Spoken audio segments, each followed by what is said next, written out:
E46 M3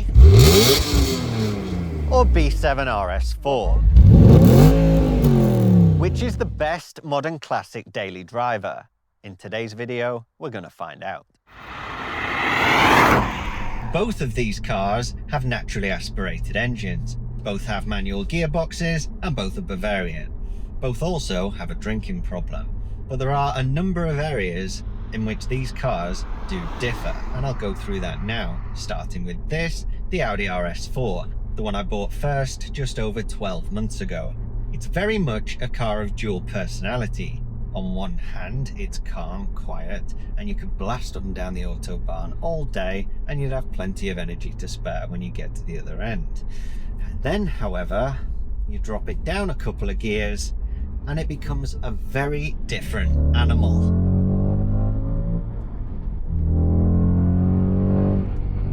And it all comes down to that naturally aspirated 4.2 litre V8 engine under the front, the one that is just a few millimeters behind the Audi badge. It is an absolute masterpiece of engineering, and I can't believe they decided to put it in a little saloon car like this, but I'm very glad they did. It pulls all the way through the revs up to 8,250 RPM. And it sings an absolute symphony the whole way there. And it's not like one of the modern cars that are tuned for months on end to make it sound just like it does. This is pure natural through the exhausts, and therefore it just sounds so much better than anything else that comes out today. Straight away you can tell that this is a way more precision engineered car than the BMW. Everything just feels that bit tighter, and I'm not just saying that because this car's done less miles. I'm gonna jump straight to the gearbox that I hate on the BMW but I love on this car. It's a really short throw, it's really smooth, and it is second only to my favourite manual gearbox in all cars, and that's the Mark I MX-5. If there's a car out there with a better gearbox than that, I'd love to try it out.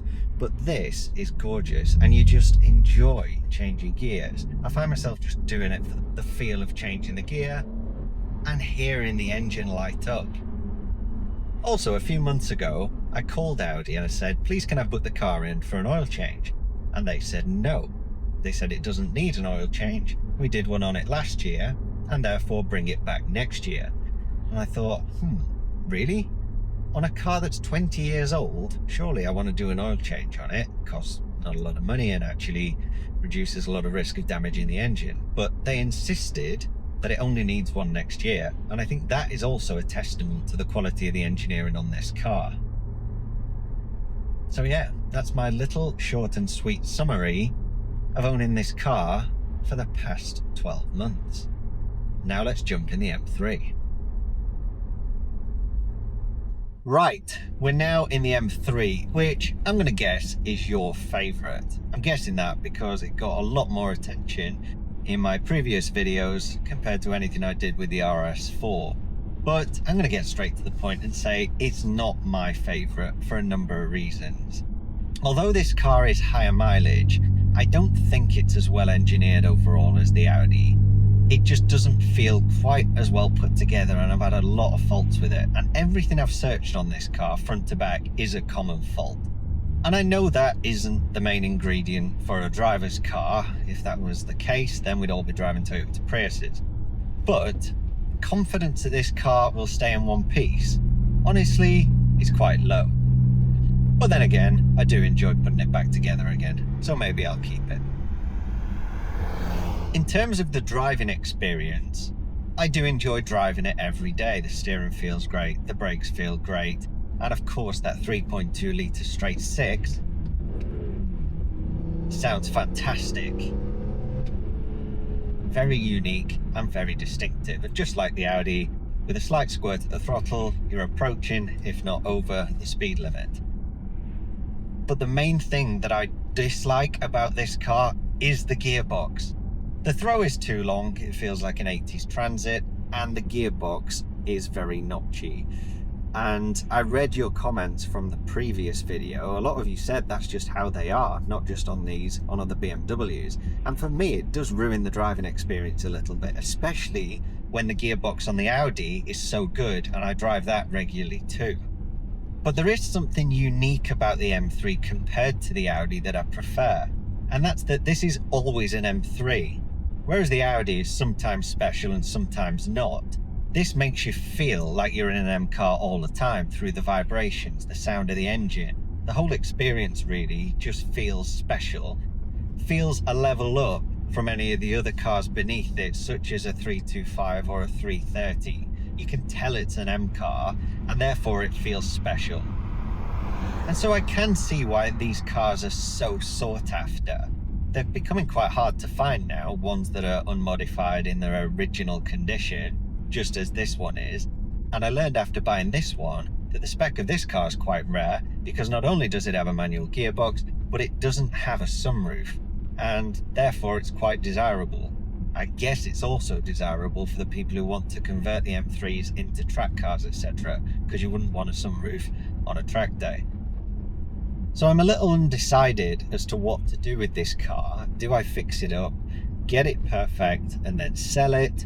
Or do I just keep it, enjoying it, and letting the value of the car go up? I've seen prices rise somewhere between 10 and 15% over the last 12 to 18 months.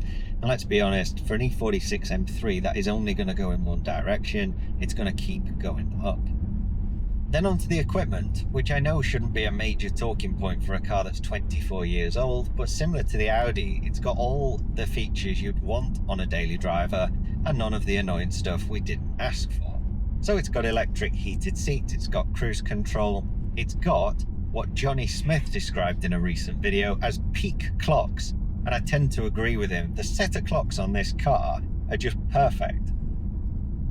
And right here, right now, as I look at them, there are no warning lights on the car, which is quite rare because usually the lights on this dashboard are like a Christmas tree. But right now, all is well.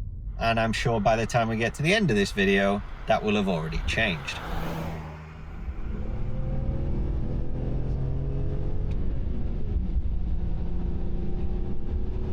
That's something I won't get bored of. And immediately, I need to slow down.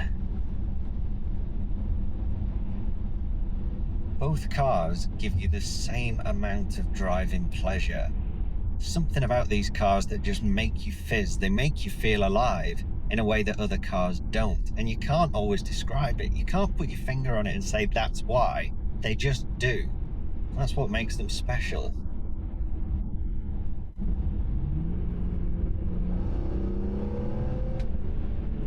Never get bored of that.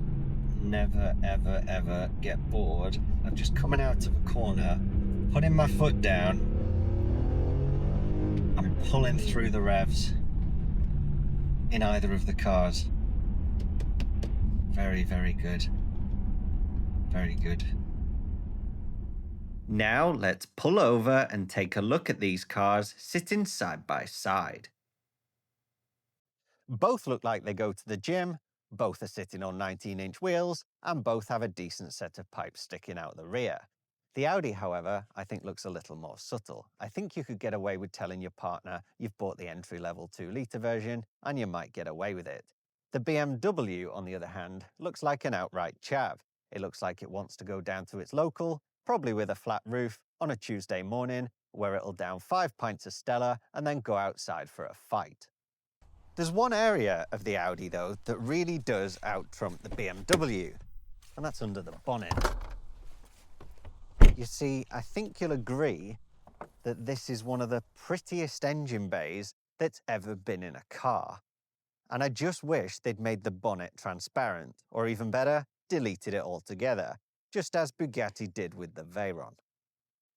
And so in summary, if you prefer a car that's subtle, understated, yet will get you from Berlin to Munich in just 4 hours, buy the Audi.